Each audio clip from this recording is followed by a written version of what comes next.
नमस्कार दोस्तों, स्वागत है आप सभी का आपके अपने YouTube चैनल क्लियर एग्ज़ाम पर।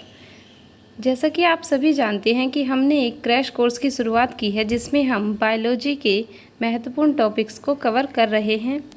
हमने कोशिका चैप्टर को कवर कर लिया है। आज हम कोशिका के कुछ महत्वपूर्ण प्रश्नों को लेकर आए हैं। यह वीडियो आने वाली प्रतियोगी परीक्षाओं के लिए इम्पोर्टेंट है जिसमें बायोलॉजी के प्रश्न पूछे जाते हैं। यह एक ऐसी क्लास है जिसमें से प्रश्न पूछे जाने की संभावना ज़रूरी है। चलिए बढ़ते हैं अपने पहले प्रश्न की ओर। जीव विज्ञान शब्द का सर्वप्रथम प्रयोग किया। जीव विज्ञान शब्द का सर्वप्रथम प्रयोग किया किसने किया? जीव विज्ञान शब्द का सर्वप्रथम प्रयोग लैमार्क तथा ट्रेविरेनस ने किया। ऑप्शन नंबर बी करेक्ट होगा। वनस्पति विज्ञान के जनक हैं। वनस्पति विज्ञान के जनक कौन हैं? बोटनी के जनक कौन हैं? थियोफ्रेस्टस या थियोफ्रेस्टा। जीव विज्ञान के जनक हैं, सभी को पता होगा, अरस्तु। अगले प्रश्न की ओर बढ़ते हैं। मानव शरीर की रचना का पता लगाने वाले प्रथम वैज्ञानिक थे। मानव शरीर की रचना का पता लगाने वाले प्रथम वैज्ञानिक कौन थे? Andreas Vesalius. एंड्रियास विसेलियस मानव शरीर की संरचना का पता लगाने वाले प्रथम वैज्ञानिक थे। इम्पोर्टेंट प्रश्न है, याद रखने योग्य है। रुधिर परिसंचरण तंत्र की खोज करने वाले प्रथम वैज्ञानिक हैं। रुधिर परिसंचरण तंत्र की खोज किसने की है? विलियम हार्वे ने। बी ऑप्शन करेक्ट होगा। अगला प्रश्न है। जीव विज्ञान की शाखा जिसमें जीवों के वर्गीकरण का अध्ययन होता है। जीव विज्ञान की वह शाखा जिसमें जीवों के वर्गीकरण का अध्ययन होता है जीव रसायन कहलाती है। जीव विज्ञान की शाखा जिसमें वंशागति का अध्ययन होता है क्या कहलाती है? उद्विकास। जिसमें वंशागति का अध्ययन होता है उद्विकास कहलाती हैं। किस वैज्ञानिक ने जीव द्रव्य को जीवन का भौतिक आधार कहा? इम्पोर्टेंट प्रश्न है, टीजीटी में पूछे जाने की संभावना है, याद रखने योग्य है। वॉन मोल वैज्ञानिक ने जीव द्रव्य को जीवन का भौतिक आधार कहा। किसने कहा? वॉन मोल। अगला प्रश्न है। हम कोशिका चैप्टर को डिस्कस कर चुके हैं। कोशिका के प्रश्न दिया गया है। कोशिका शब्द का सर्वप्रथम प्रयोग किसने किया? रॉबर्ट हुक ने। रॉबर्ट हुक ने 1665 ईस्वी में सबसे पहले कोशिका शब्द का प्रयोग किया। अगला प्रश्न है। वातावरण व जीवों के संबंध के अध्ययन को क्या कहते हैं? सभी को पता होगा, पारिस्थितिकी। बहुत आसान प्रश्न था। अगले प्रश्न की ओर बढ़ते हैं। कोशिका चैप्टर को हम डिस्कस कर चुके हैं, उसी में से प्रश्न लिए गए हैं। कोशिका सिद्धांत दिया था, किसने दिया था कोशिका सिद्धांत? श्लाइडेन व श्वान ने कोशिका सिद्धांत सेल थ्योरी दी थी। जीवाश्मकी के अंतर्गत अध्ययन किया जाता है जीवाश्मों का। जीवाश्मकी के अंतर्गत किसका अध्ययन किया जाता है? फॉसिल्स का, जीवाश्मों का। अगला प्रश्न है। मत्स्य पालन का अध्ययन होता है, किसमें होता है? इक्थियोलॉजी में। डेंड्रोलॉजी का संबंध है वृक्षों के अध्ययन से, डेंड्रोलॉजी का संबंध है। अगला प्रश्न है। वह खोज जिसके कारण, सभी को पता होगा, वह खोज जिसके कारण मेंडल का नाम प्रसिद्ध है। आनुवांशिकी के नियम के कारण मेंडल प्रसिद्ध है। ऑप्शन नंबर बी करेक्ट होगा। अगले प्रश्न की ओर बढ़ते हैं। अगला प्रश्न है। जीव विज्ञान में वर्तमान शताब्दी की सबसे महत्वपूर्ण खोज क्या है? जीव विज्ञान में वर्तमान शताब्दी की सबसे महत्वपूर्ण खोज है जीन्स।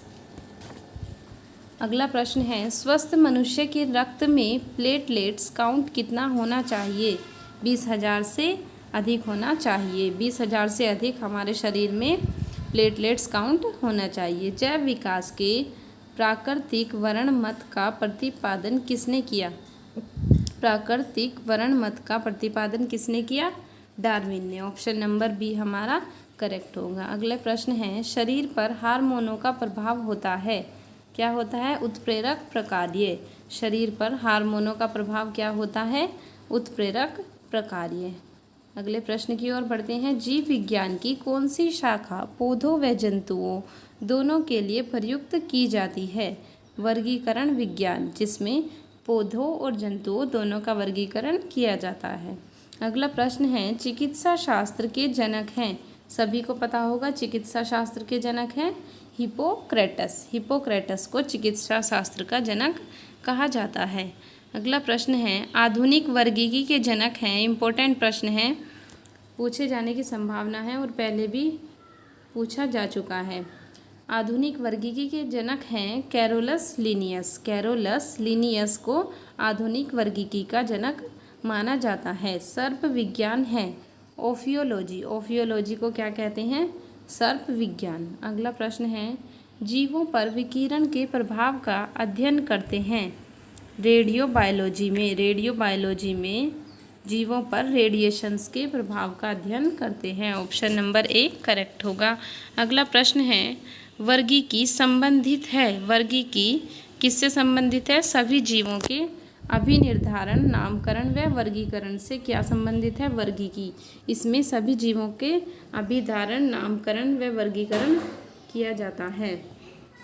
अगला प्रश्न है, इस वीडियो में हम 35 प्रश्नों को डिस्कस करेंगे। औतिकी के अंतर्गत अध्ययन करते हैं। औतिकी के अंतर्गत अध्ययन करते हैं सूक्ष्मदर्शी से अंगों की औतिक रचना का अध्ययन औतिकी के अंतर्गत किया जाता है। अगला प्रश्न है, पालन पोषण द्वारा मानव जाति की उन्नति का अध्ययन किया जाता है। पालन पोषण द्वारा मानव जाति की उन्नति का अध्ययन किस में किया जाता है? यूथेनिक्स में। अगला प्रश्न है, अनुवांशिकी के जनक हैं। सभी को पता होगा कौन है?